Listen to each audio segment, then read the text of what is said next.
ગુજરાતી રસોઈમાં તમારા બધાનું સ્વાગત કરું છું। આજે હું નવી રેસીપી સાથે આવી ગઈ છું। આજની જે રેસીપી છે તે છે દેશી કાળા ચણા બટેટાનું શાક। તો ચાલો મિત્રો તેની આપણે શરૂઆત કરી દઈએ। તો આપણા ચણા બટેકાના શાક માટે મેં એટલા બટેકાના નંગ લીધા છે જેની મેં છાલ ઉતારી નાખી છે। એટલા આપણા દેશી જે કાળા ચણા આવે છે તે આને મેં રાત્રે પલાળી દીધા હતા અને આને 2 થી 3 પાણીએ ધોઈ નાખ્યા છે અને આપણું ચોખ્ખું પાણી એડ કરી દીધું છે। હવે આપણે આને બાફવા મૂકવાના છે। આપણે પહેલા ગેસ ચાલુ કરી દઈએ અને હવે આપણે જે આ પેલા આપણા બટેટા છે તે આપણે બાફવા મૂકી દેવાના ડબરામાં નાખી દઈએ, કારણ કે ચણા છે બફાય તો બટેકું પછી કાળું થઈ જાય છે, એટલા માટે હું આવી રીતના બાફું છું। અને ચણા છે તે આપણે સાઈડમાં એડ કરી દઈશું।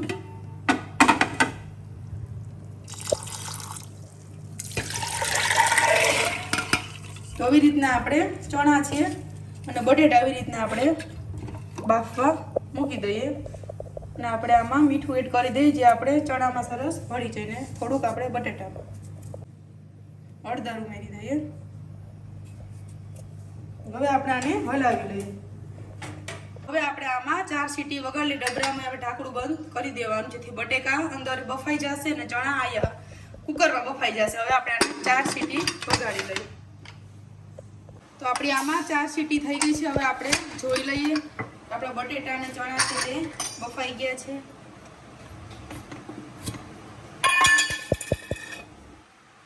તો આપણા બટેટા છે તે બફાઈ ગયા છે। હવે આપણે ચણા જોઈ લઈએ। પહેલા આપણે ડબરો છે તે બહાર કાઢી લઈએ।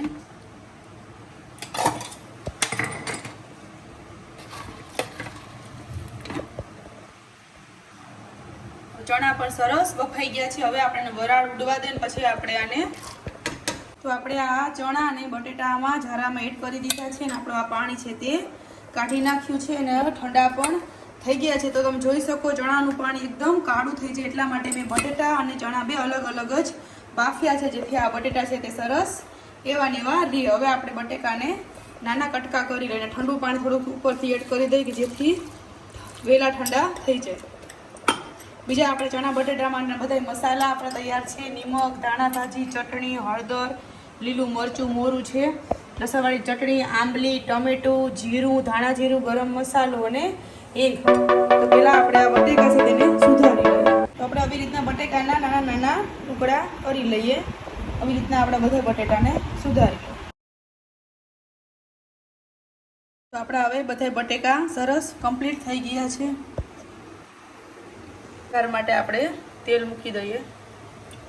તો આપણે તેલ થઈ ગયું છે, તેમાં 1 ચમચી જેટલું આપણે આમાં આખું જીરું એડ કરી દઈએ અને આપણે 1 ચમચી જેટલી હિંગ ઉમેરી દઈએ।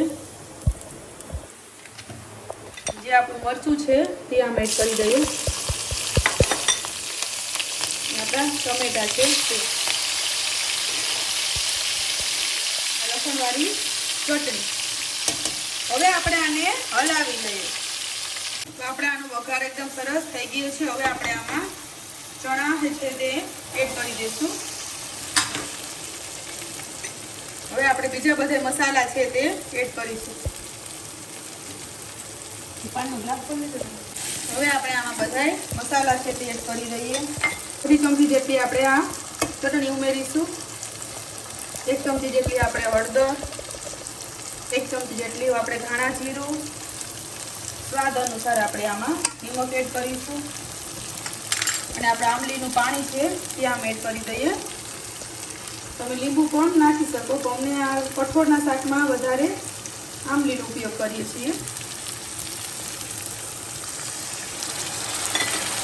થોડીક આપણે આમાં ધાણા ભરીએ, પાછું સરસ એકદમ મિક્સ કરી લઈએ। તો હવે આપણે આમાં 1 ગ્લાસ જેટલું પાણી એડ કરી દઈશું।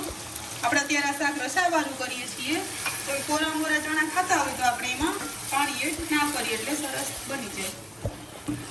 હવે આપણે આમાં થોડીક વાર ચડવા દઈએ, પછી આપણા બટેટા છે તે છેલ્લે એડ કરવાના છે, કારણ કે એ બફાઈ ગયા છે। વહેલા એડ કરી દઈએ તો રસો એકદમ ઘાટો થઈ જાય। આપણે આમાં બટેકા છે તે એડ કરી દઈએ,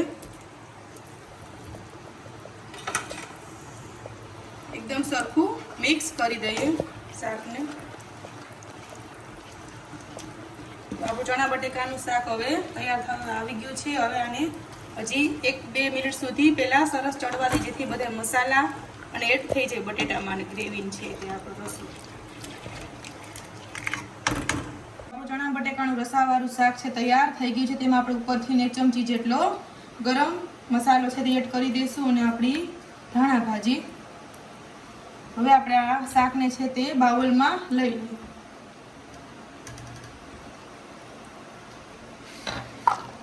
ચણા બટેકાનું શાક, આપણું ચણા બટેકાનું શાક સરસ બની ગયું છે. જે લોકોને આ મારું ચણા બટેકાનું શાક છે તે પસંદ આવે તે મારી ચેનલને લાઈક કરજો, સબસ્ક્રાઈબ કરજો, શેર કરજો, બેલ આઇકન દબાવવાનું ના ભૂલતા, જેથી તમને મારી નવી રેસીપી જોવા મળે. એક બીજી રેસીપી સાથે મળશું, ત્યાં સુધી બધા આવજો. અને આ શાક છે તે આપણે ભાત અથવા આપણે રોટલી હારે ખૂબ જ ટેસ્ટી લાગે છે.